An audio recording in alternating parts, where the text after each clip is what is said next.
दोस्तों नमस्कार। निफ्टी और बैंक निफ्टी के weekly actions, trends, Gann levels और ट्रेडिंग पॉइंट्स क्या क्या हो सकते हैं नेक्स्ट वीक, उसके बारे में डिस्कस करेंगे।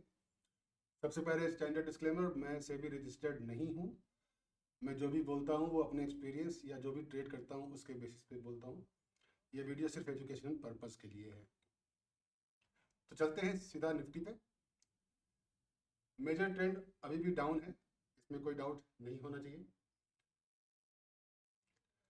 और जो माइनर ट्रेंड है वो मैं समझता हूँ कि अभी भी साइडवेज है। इवन दो इस वीक निफ्टी ने थोड़ा सा अप ट्रेंड का एक माहौल ज़रूर बनाया है, बट लार्जली ये ट्रेंड जो है माइनर ट्रेंड वो भी साइडवेज ही कहलाएगा।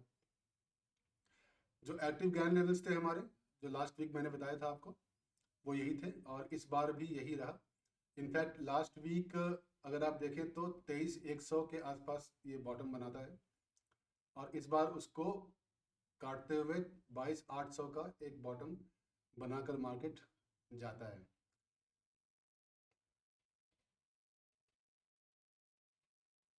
तो सबसे पहले निफ्टी का चार्ट देख लेते हैं।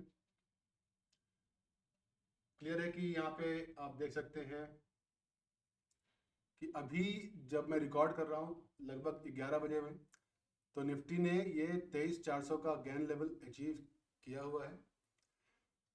जो लास्ट इसने बॉटम बनाया था लगभग 22,800 के आसपास, वहाँ से ये लगभग 600 पॉइंट का ये रैली दे चुका है। ऑलराइट, तो गोइंग फॉरवर्ड हम क्या समझ सकते हैं हो सकता है। तो नेक्स्ट वीक में मेजर ट्रेंड ऑब्वियसली डाउन रहेगा और माइनर ट्रेंड को हम साइडवेज मान के ही चलेंगे अभी भी। और जो एक्टिव गैन लेवल्स हैं मैं उसको वहीं के वहीं छोड़ता हूँ। अभी हम 400 पे बैठे हुए हैं, तो इसके बाद क्या क्या पॉसिबल है उसको समझ लेते हैं। तो निफ्टी में अभी हम यहाँ पे खड़े हुए हैं 400 पे। आप देख सकते हैं कि यहाँ पे एक मेजर रेजिस्टेंस लाइन बहुत पहले से है। इनफैक्ट जो मूविंग एवरेज 200 है वो भी यहाँ पहुँच चुका है, तो देयरफॉर ये एक स्ट्रॉन्ग रेजिस्टेंस का पॉइंट रहेगा। तो क्या मार्केट यहाँ से नीचे जा सकता है? अगर हम प्रोबेबिलिटी की बात करें तो हाई प्रोबेबिलिटी अभी यही है कि मार्केट नीचे यहाँ से जाना चाहिए, या तो एक बार वापस टेस्ट करने के लिए या फिर तोड़ने के लिए। तो हमारे गैन लेवल्स क्या क्या पॉसिबल है इस वक्त। तो अगर हाई प्रोबेबिलिटी गेम समझते हैं तो 400 से तोड़ते हुए अगर वापस नीचे आता है तो आपके पास दो लेवल्स हैं, एक 23,100 और उसके बाद 22,800 का लेवल वापस टेस्ट करने जरूर जा सकता है। तो ये मेरे लिए हाई प्रोबेबिलिटी गेम रहेगा। अब जो दूसरा एस्पेक्ट है वो ये हो सकता है कि जब 400 के बाद ये वापस गैन लेवल 23,100 को टेस्ट करता है, तो आप देख सकते हैं कि जो सीपीआर है पिछले वीक का वो लगभग 23,200 के आसपास है और वो भी एक स्ट्रॉन्ग सपोर्ट बन सकता है अगर मार्केट को अप ट्रेंड लेना हो। तो देयरफॉर एक लो प्रोबेबिलिटी जो गेम बनता है वो ये होता है कि अगर मार्केट यहाँ से वापस आता है और यहाँ से वापस ऊपर जाने की कोशिश करता है, तो मैं समझता हूँ कि उसके बाद ही मैं अपना व्यू थोड़ा बुलिश बनाऊंगा थोड़े समय के लिए। वापस नीचे आकर ऊपर जाता है तो फिर से 400 का लेवल स्ट्रांग रहेगा मेरे लिए, लेकिन उसके बाद फिर आपका 23,700 का लाइन, 700 का जो गैन लेवल है वो एक्टिवेट हो जाता है। ये लो प्रोबेबिलिटी गेम है। हाई प्रोबेबिलिटी में अभी भी नीचे जाने की मानता हूँ क्योंकि जो मेजर ट्रेंड है वो डाउन है। ऑलराइट, अब फटाफट बैंक निफ्टी में सब बैंक निफ्टी को देख लेते हैं। बैंक निफ्टी में जो पिछले वीक का जो ट्रेंड रहा है, मेजर ट्रेंड तो डाउन है ही है और जो माइनर ट्रेंड है वो मैं साइडवेज कहूँगा। इवन दो रेंज थोड़ा बड़ा जरूर होता है बैंक निफ्टी का, बट रेंज बड़ा होने के कारण भी हम समझते हैं कि जो माइनर ट्रेंड है उसको साइडवेज ही मानेंगे।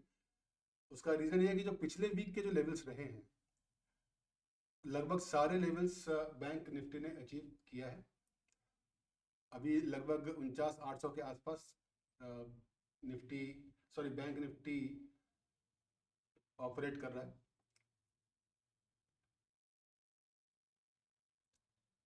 ठीक है, तो आप देख सकते हैं कि अभी जो गैन लेवल एक्टिव है वो 49,400 के आसपास है और जो अगला लेवल है वो 49,800 के आसपास है और वहीं पे मूविंग एवरेज भी पहुंचा हुआ है। तो बैंक निफ्टी यहाँ से अभी अगर आज की बात करूँ, इवन दो अभी आज का पूरा दिन बाकी है, तो ये ज़रूर दिखता है कि यहाँ से लगभग 49,800 का सफ़र ड्यू ज़रूर है। ठीक है, तो आप इसके बारे में ज़रूर ध्यान रखिएगा। तो नेक्स्ट वीक क्या हो सकता है ये समझ लेते हैं। नेक्स्ट वीक अगर इस रेंज में ही बंद होता है फॉर एग्जांपल, ठीक है, अगर इस लेवल को टच करता है तो मैं समझता हूँ कि वहाँ से एक डाउन ट्रेंड वापस कंटिन्यू करने की कोशिश ज़रूर करेगा मार्केट, प्राइमरीली बिकॉज जो मेजर डाउन ट्रेंड अभी बना हुआ है वो कंटिन्यू रहेगा जब तक ये डाउन ट्रेंड अप ट्रेंड में कन्वर्ट नहीं होता है। ऑलराइट, तो हाई प्रोबेबिलिटी गेम ये है कि 49,800 जा सकता है आज या मंडे को जो भी है, और उसके बाद एक वापस रिट्रेसमेंट लेने की कोशिश करेगा। तो हमारे जो एक्टिव लेवल्स होंगे वो पिछले वीक की तरह ही होंगे, ये सारे के सारे आपके एक्टिव गेन लेवल्स होंगे। ठीक है,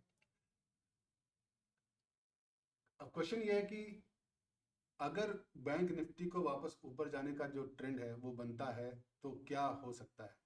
तो सबसे पहले मैं ऑफ कोर्स जैसे मैंने कहा 49,800 का लेवल मैं टेस्ट करने की बात करूंगा।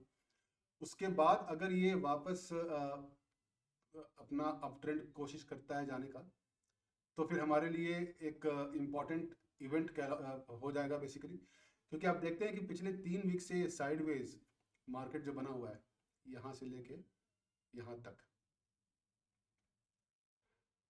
ये मैं साइडवेज मानता हूँ। तो अगर यहाँ से कोई फर्दर ट्रेंड बनाने की कोशिश करता है बैंक निफ्टी, तो ऊपर की तरफ भी जा सकता है, ऑब्वियसली नीचे की तरफ भी जा सकता है। हाई प्रोबेबिलिटी नीचे का है, लेकिन अगर ऊपर जाता है 49,800 से ऊपर, तो फिर आपके दो लेवल्स एक्टिवेट हो जाएंगे, करीब 50,200 और 50,600 के आसपास का, ये दोनों लेवल्स एक्टिव हो जाते हैं आपके। ऑलराइट, एक इंपॉर्टेंट ऑब्जर्वेशन मैं आपको बता दूं कि अगर बैंक निफ्टी और निफ्टी दोनों को कंपेयर करें तो आप देख सकते हैं कि पिछले 3 वीक से निफ्टी भी एक रेंज में छुपा हुआ है। इवन दो इस वीक में निफ्टी ने एक लेवल जरूर तोड़ा था, बट लार्जली एक साइडवेज का रेंज मुझे दिखता है यहाँ पे। तो ट्रेंड के लिए तैयार बिल्कुल है, और अगर डाउन ट्रेंड कंटिन्यू करता है तो ऑब्वियसली आपका ट्रेंड तो बिल्कुल क्लियर है। उसके बाद 22,800 के बाद 22,500 का लेवल हमारे लिए एक्टिव हो जाएगा।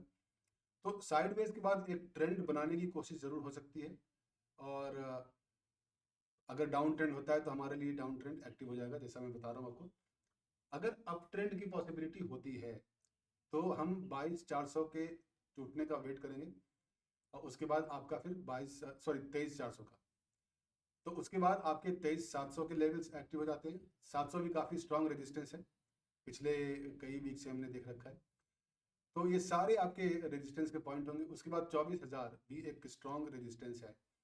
तो अगर ऊपर निकलता है तो आपको ये दोनों रेजिस्टेंस के पॉइंट्स दिखेंगे, तो बहुत कॉशियसली आप कीजिएगा। मैं समझता हूँ कि ऊपर जाने में बहुत लॉन्ग पोजीशंस मैं नहीं लेने की कोशिश करूँगा। छोटे छोटे में भी इंट्राडे ट्रेड्स करके मैं अपने पोजीशंस को निकालता भी रहूँगा। प्रॉफिट अगर मिलता है तो मैं प्रॉफिट से निकलता भी रहूँगा। ध्यान रखिएगा कि आप डाउन ट्रेंड में ही आप स्ट्रांग पोजीशन लेके आगे बढ़िएगा। अप ट्रेंड में मेरे लिए अभी ये डाउटफुल केस रहेगा, ये दोनों लेवल निफ्टी का। सिमिलरली बैंक निफ्टी में भी जैसा मैंने कहा कि जो ऊपर के दो लेवल्स हैं, अगर ट्रेंड ऊपर जाता है तो ऊपर के दो लेवल्स हैं, और ऊपर के दो लेवल्स भी आप देख सकते हैं कि जो लगभग 50,600 का पॉइंट है वो भी एक स्ट्रांग रेजिस्टेंस का पॉइंट बना हुआ है। तो ऊपर जाते वक्त आपको बहुत सारे रेजिस्टेंसेस मिलने वाली हैं, और कई बार उन रेजिस्टेंसेस पे आपको रिएक्शन भी मिलेगा, तो कॉशियसली कीजिएगा। हो सकता है तो अपने लॉट साइज को छोटा रखकर जल्दी से जल्दी प्रॉफिट बनाकर निकलने की कोशिश करेंगे, और एक फॉर्मल अप ट्रेंड का हम वेट करेंगे। इवन दो मैं बता दूं कि मैं अभी भी बुलिश नहीं हूँ। एक अच्छी खबर ये है कि बैंक निफ्टी और निफ्टी दोनों साथ में चल रहे हैं इस वक्त। कभी कभी ये ऑपोजिट चलते हैं तो काफ़ी कन्फ्यूजन क्रिएट करता है, लेकिन अभी साथ में चल रहे हैं, इसलिए मेरे लिए अभी ये काफ़ी अच्छी न्यूज़ है। तो अगर दोनों साथ में नीचे या दोनों साथ में ऊपर चलते हैं तो आपके लिए ये डबल कंफर्मेशन का पॉइंट होगा। ऑलराइट, सो विद दैट हम आप इस वीडियो को यहीं पे क्लोज करते हैं। नेक्स्ट वीक फिर से आपसे मिलूंगा मैं।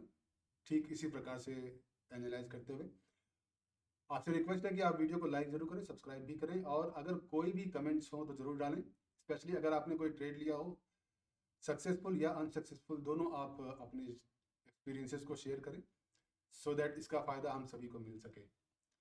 ठीक है जी, धन्यवाद। आपको नेक्स्ट वीक फिर से मिलते हैं।